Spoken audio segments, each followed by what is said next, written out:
Fala, meus amigos, Túlio Faleiro na área, canal Made Beer. Hoje eu tô aqui dentro do carro, um tempinho livre que eu tive e resolvi falar para vocês sobre cervejas belgas.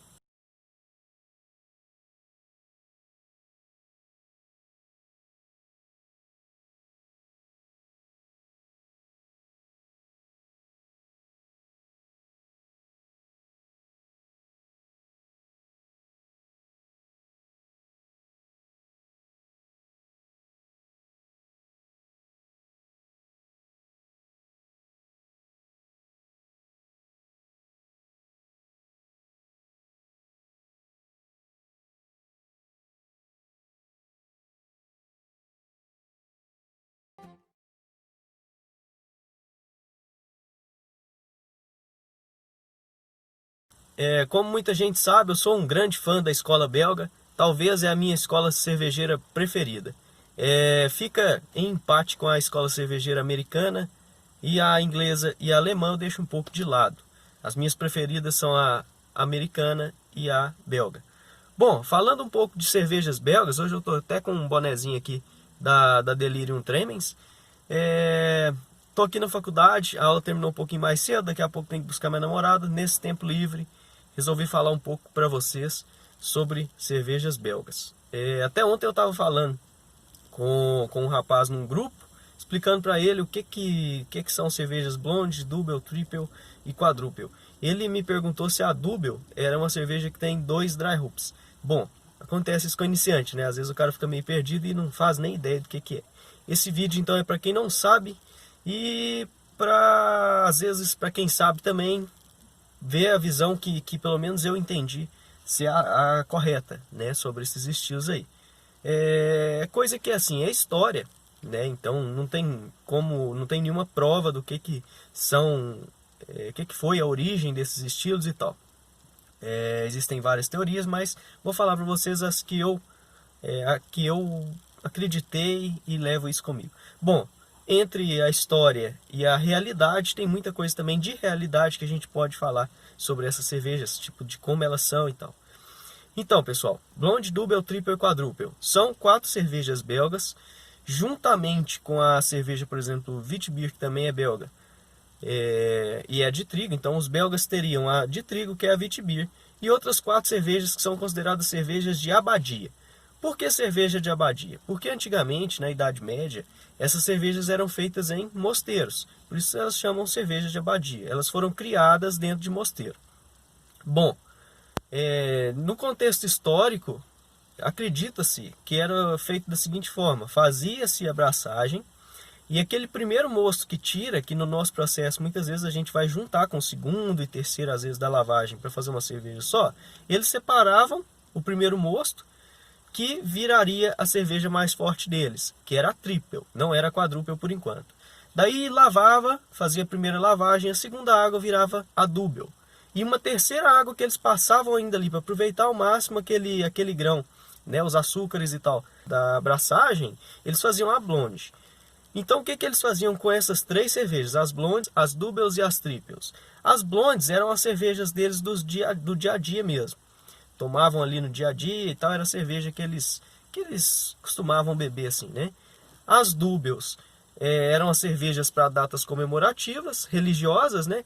Páscoa, Natal principalmente. Até hoje em dia a Chimay, por exemplo, tem a Blue e a Red, que são cervejas assim. A Red era da Páscoa e a Blue era de Natal. Depois acabou comercializando e tal, mas no início era só para eles lá em ocasiões religiosas. E a Triple eram as cervejas que eles ofertavam para os viajantes. A pessoa chegava lá e eles queriam mostrar o melhor que eles tinham, né? E era a Triple porque era uma cerveja com muito mais sabor. As 3 têm leves lembranças: a blonde, a double e a triple. Daí eles ofertavam para o pessoal, né, servia para o pessoal que estava viajando para lá, a triple porque mostrava com mais potência aquilo que eles tinham, mais sabor e tal, né? A quadruple veio depois, foi uma versão que eles fizeram ainda mais forte um pouco que a triple, para ocasiões diversas lá e tal.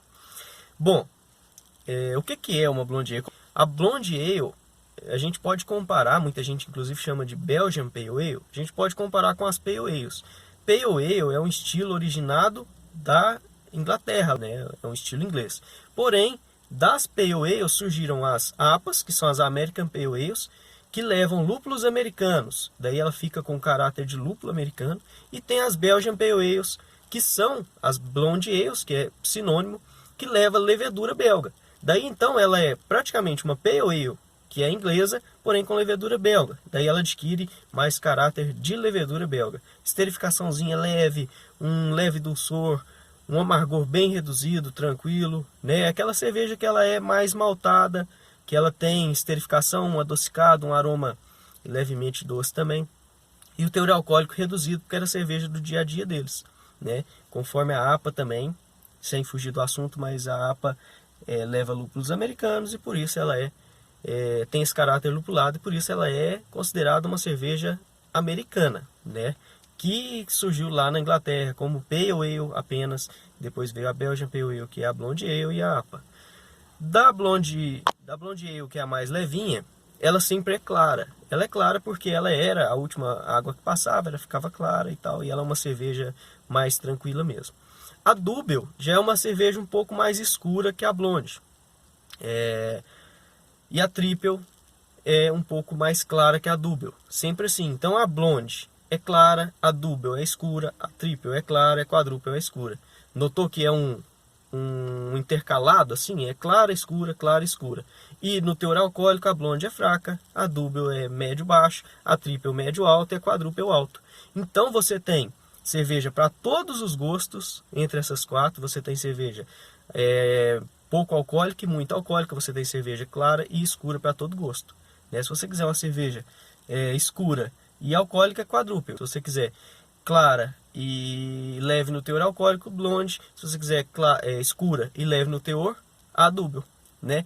E todas essas cervejas, elas têm o maltado predominando, levedura belga trazendo características belgas, amargor sempre tranquilo, assim, nunca muito forte. Aroma de lúpulo não tem tanto também. E os belgas aceitam bastante criatividade. Então, nessas cervejas aí, sempre a gente tem, às vezes, cerveja envelhecida em barril de madeira. Tem cerveja com condimentos, né? Açúcar é muito utilizado, que dá uma secada na cerveja, aumenta o teor alcoólico sem aumentar muito o corpo. Elas são geralmente secas, né? É uma cerveja com densidade baixa na boca, para ficar mais fácil de beber e tal. E é isso. No contexto histórico é isso. Outra coisa interessante também é o envelhecimento dessas cervejas. Praticamente todas elas. A Blonde é mais leve no álcool, então não é bom envelhecer. Mas da Double para frente, Double, Triple e Quadruple, são cervejas boas para envelhecer. E com o tempo, o que acontece? O álcool tende a ir perdendo a potência no paladar, né? Continua com o mesmo teor alcoólico, mas o álcool passa a ser menos agressivo. E ele vai adquirindo características de esterificação. Então ele vai ficando mais adocicado, com um aroma mais adocicado. E o maltado da cerveja tende a ir mudando, gerando sabores e aromas de frutas passas, às vezes amadeirado, essa coisa assim de aromas e sabores de envelhecimento mesmo da cerveja, né? A cerveja vai ficando cada vez mais redonda, com vários sabores e aromas. Bem interessante também essa questão de envelhecimento de cerveja. Bom, e o que são cervejas trapistas? Cervejas trapistas são cervejas também de abadia, que seguem geralmente esses 4 estilos que eu citei, junto também com a Witbier e tal. E trapista é uma designação de origem. É um tipo de cerveja que só pode ser considerado trapista, para ter aquele selinho de trapista mesmo que toda garrafa tem. Cervejas que são feitas pelos monges belgas dentro dos mosteiros mesmo, ou pelo menos com a supervisão deles. E o dinheiro arrecadado, por exemplo, só pode ser usado para manutenção do mosteiro e para obras assistenciais. Então, para cumprir esses papéis e ser considerado uma cerveja trapista, atualmente tem por volta de 10 ou 11 mosteiros aí ao redor do mundo. Cervejas de abadia são bem mais, né? São as cervejas belgas, conforme eu citei, tem muito mais marcas e tal. Bom, pessoal, também existem outros tipos de cerveja belga, né? Tem aquelas com champenoise, que é outra coisa para um próximo vídeo também, que é um tipo de fermentação e carbonatação diferente. Tem as lambics, tem muita cerveja com levedura selvagem, né? Tem várias outras coisas para outros vídeos. Então é isso, pessoal. Falei das cervejas belgas hoje, de malte de cevada, e a de malte de trigo é a Witbier, né? Que fica para um próximo vídeo aí, para a gente falar sobre cervejas de trigo. Valeu, pessoal! Gastei meu tempinho livre aqui. Espero ter ajudado com essas informações sobre esses estilos cervejeiros belgas. Forte abraço e até o próximo vídeo.